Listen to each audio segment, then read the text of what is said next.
Welcome to the ScreenCrush Break Room. I'm Ryan Arey, and this is all of the Easter eggs, references, and little things that you might have missed in Falcon and the Winter Soldier, Episode 4. Big shout out to Mistplay for sponsoring this video. We'll have a special offer from them a little later in the video. The episode opens in Wakanda pre-snap, set to the drums that were prevalent in the Black Panther score.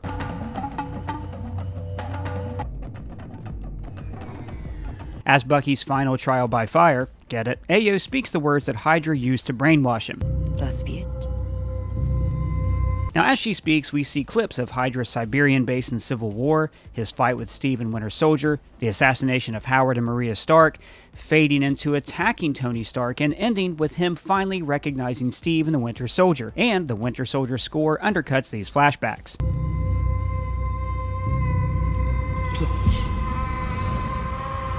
Now this is showing that Wakanda was Bucky's rehab, or at least a place where he could mentally recuperate. This scene also shows the deep debt that Bucky owes to Wakanda and the Dora Milaje. Later, when Ayo deactivates his arm, this feels like a betrayal, because we've seen them free him from his programming, only to reveal that a part of him will always be programmed. In a subtle way, this scene was saying, what we give, we can take away. Afterwards, he cycles his arm back into action just like he did in Winter Soldier.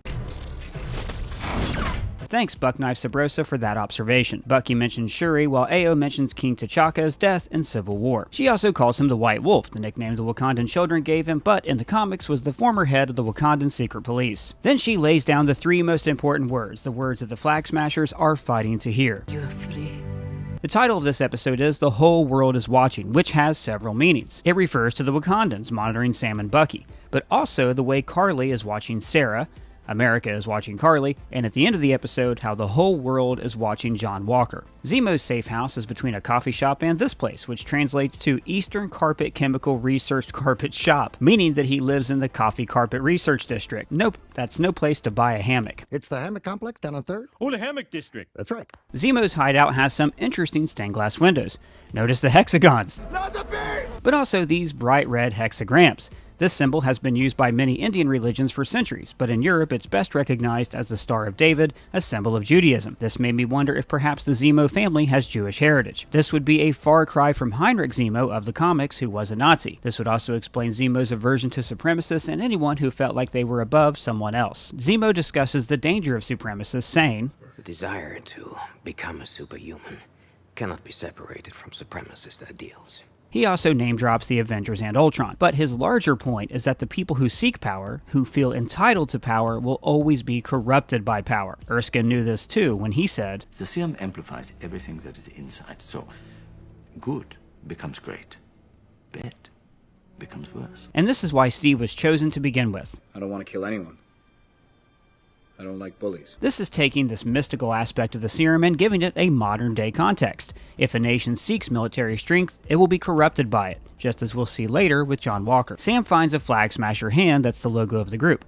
Last episode we learned that this symbol was taken from the Hamsa, a symbolic symbol used by many religions to ward off evil, in particular the evil eye. In this episode, the whole world is watching. That evil eye is government surveillance and cell phones that record John Walker at the end of the episode. You know, characters on this show sure do spend a lot of time on their phones. I can relate. I'm constantly playing games on my phone. Luckily, I found out that there's a loyalty program that awards me for playing some of my favorite games. That's why I got Mistplay, the #1 loyalty program for mobile gaming and the sponsor of today's video. This app is amazing. You earn gift cards from Amazon, Visa, Walmart, Xbox, and more just by playing games. It's a rewards loyalty program like air miles or credit card points. Here's how it works. You download the Mistplay app. From there, choose whatever game you want to download, and you have to download it through the app itself. That's very important. Then, as you play your game, you earn points.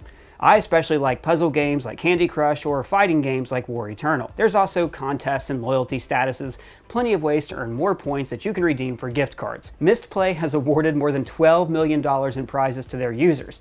And if it's a freemium game that you really like and you decide to spend money on it, you get extra Mistplay points. So it's easier to justify spending money on a game if you get a free gift card out of it. And we've got a special offer for you.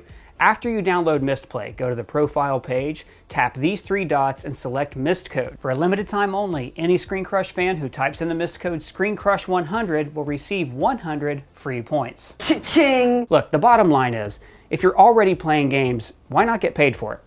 Back to the Easter eggs. Baba Black Sheep, have you any wool? Zemo recites the nursery rhyme Ba Ba Black Sheep. This isn't a random choice. This rhyme originated in England during the wool tax in 1275. In the poem, the sheep says that he has 2 bags of wool for his master, but none for the freezing children in the alley. This is because the king was taxing wool, essentially taking it away from the people. This fits in neatly with Carly's goal of erasing nations and taxation and returning the world to an open, agrarian lifestyle. Then Zemo tempts the children with Turkish Delight, a disgusting candy that the White Witch used to tempt Edmund in The Lion, the Witch, and the Wardrobe.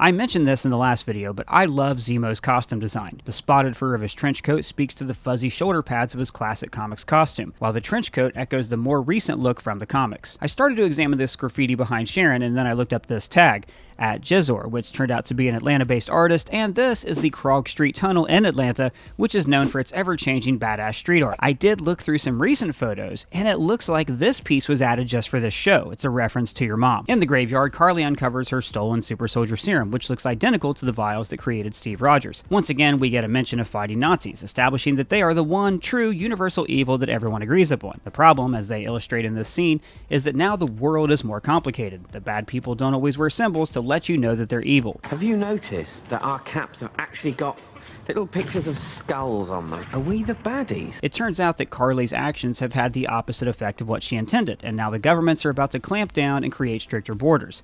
Stricter borders usually leads to more enhanced nationalism, and as my Nemesis Heavy spoilers pointed out, in the Sam Wilson Captain America comics, Flag Smasher says that nationalism will always lead to fascism, like when the Nazis rose to power in the 1930s. Technically, it's a robot decoy of Flag Smasher who says this, but no one's perfect. Especially Heavy spoilers. But the world's more complicated now. People are lost. They need a leader who looks like them. This whole conversation is laying the groundwork for Sam to be the Captain America for this new, complicated world. Then he proposes that Carly could be a Captain America and goes on to say, Today's heroes don't have the luxury of keeping their hands clean. And this is exactly where we cross the line into the supremacist that Zemo is talking about. This is exactly what Walker believes. He has to be brutal to prevent the terrorists from winning. The show is framing Sam as the opposite of this point of view. In many ways, this show is about whether or not the idea of Captain America is outdated. If someone can wear the flag of America and still have it represent a good thing. Steve went through a similar transition when he came out of the ice. Aren't the stars and stripes a little old-fashioned? Later on, Sam proves that he's the kind of Captain America that they were talking about. I agree with your fight. I just can't give it the way you're fighting it. Remember, Steve also encountered superpower refugee terrorists, the Maximoffs, and his first reaction was also to reason with them. You can still walk away from this. No, we will. I know you've suffered. Sam mentions, I used to counsel soldiers dealing with trauma, okay? This is right in my wheelhouse. Which was his job in The Winter Soldier. Sam, Bucky, and Zemo are walking around Latvia carefully, trying to keep a low profile, while Walker just struts around in full uniform. There's a metaphor here for the way the US military flexes its muscles around the globe, sometimes taking out threats with missiles instead of precision. Or at least that's what I learned from watching Team America. Don't worry, everything is boom. We stopped the terrorists! And by the way, I like that Erin Kellyman is portraying a young leader of a group of outcasts struggling to survive, just like she did in Solo. Now, it turns out that Zemo had Carly pegged. She is a supremacist. Thought we'd been chosen. As soon as someone believes they're entitled to power because they're special or chosen, they are placing themselves above the rest of humanity. Every single MCU hero has one thing in common. They're all trying to prove that they're worthy of being a hero, whereas every villain believes that they are entitled to power, the universe owes it to them because they're special. This theme is prevalent in every MCU movie. Think about it. Now, Walker is the definition of a supremacist. He thinks that wearing the uniform entitles him to power. Do you know who I am? The Dora Milaje don't have jurisdiction here. Just like in the comics, Battlestar is the voice of reason whispering in John's ear. Wait, John. If you can talk her down, it might be worth a try. And when Sam communicates with Sharon, the secure connection looks an awful lot like the secure connection that Bruce Banner used to communicate with Samuel Stern. Now, we know that Sharon is in contact or working for the power broker. I've thrown out the theory that Stearns, aka the leader, could be the power broker. But I'm also going to put all my chips on the table and say that Arnim Zola in a robot body is going to be the power broker because they're communicating through a green light on a screen, just like Zola's face in Winter Soldier. I mean, come on, we even see the plans for his robot body in First Avenger. This has to be a thing. Come on! Now, this was a great fight, but I think Walker held his own against the Dora Milaje a lot longer than was realistic. The fight should have been over like this. Now, they end up pinning Walker down by using the shield against him, a way of signaling that he's not worthy or capable of wielding the shield or the title of Captain America. Afterwards, the Dora Milaje uses a frisbee kick to pick up the shield, just like Steve. Last week I mentioned the similarities between this series and Lord of the Rings, where the super soldier serum is the One Ring. And now, John Walker is Boromir. Now later, Battlestar says that he would take the serum without hesitation because... God, imagine how many lives we could have saved that day if we had that serum. Walker initially hesitated, worried about how the serum changes you. Like I said earlier, the serum only amplifies who you already are, just as giving a country a superpowered military would amplify the attitudes and nationalism that are already present in that country. After Walker secretly takes the serum, he busts through the door just like Steve Rogers did in his first full appearance as Captain America. But he's evil now. How can you tell? He's got scruff. Scruffy superheroes are bad. I learned that in Superman 3. During this last fight, we see that he's not so great with the shield, just like Walker had to train with it for weeks in the comics. It seems like the only thing Walker did practice was his superhero landing, and that's just like Steve in this scene.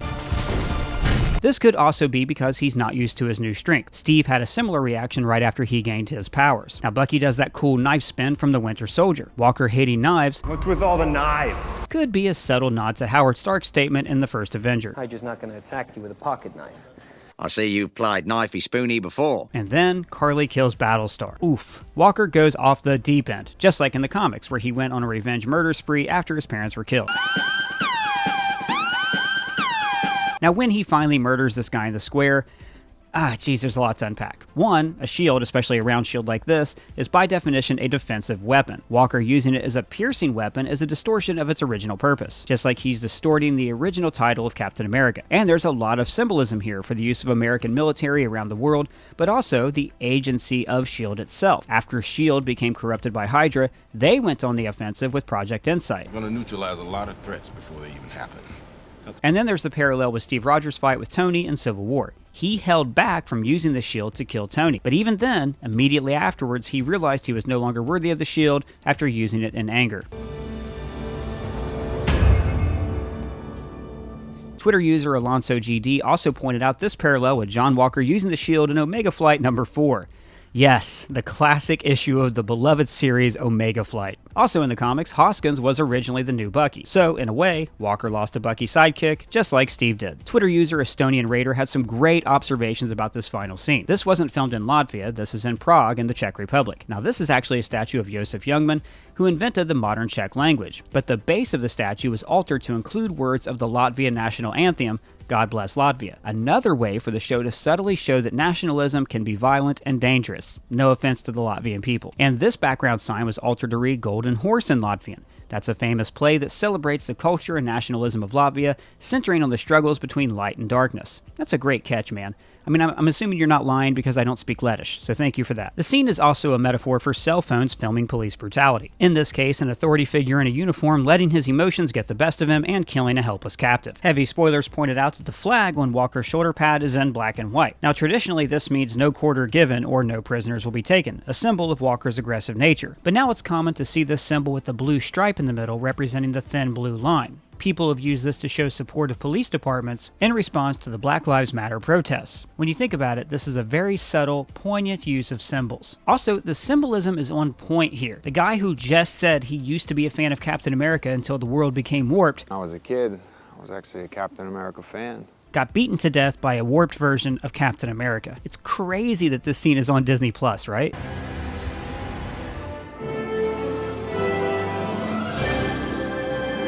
Christine Nichols on Twitter pointed out that this statue in the credits is the Latvian Freedom Monument, placed just after the Statue of Liberty. Now, in real life, this statue survived Soviet occupation and has a strong meaning for the Latvian people. This shows that the concept of liberty transcends borders, much like the Flag Smashers' agenda. Aaron Varola on Twitter, a friend of the show, pointed out that Florence Kasumba's name appears in Wakandan in the credits. Now, after these events, I'm thinking that Sam won't have to take the shield. The government will give it to him so they can present a more stable view of Captain America. This is what happens in the comics after Walker comes unglued. Personally, I love the character of John Walker. I think he's great because we all love to hate him, and I kind of wish that he had his own movie to develop his rise and fall. There are several issues of the comic where he's made Captain America, and Steve is nowhere to be found. And now, for no reason, a Zemo Dance Party.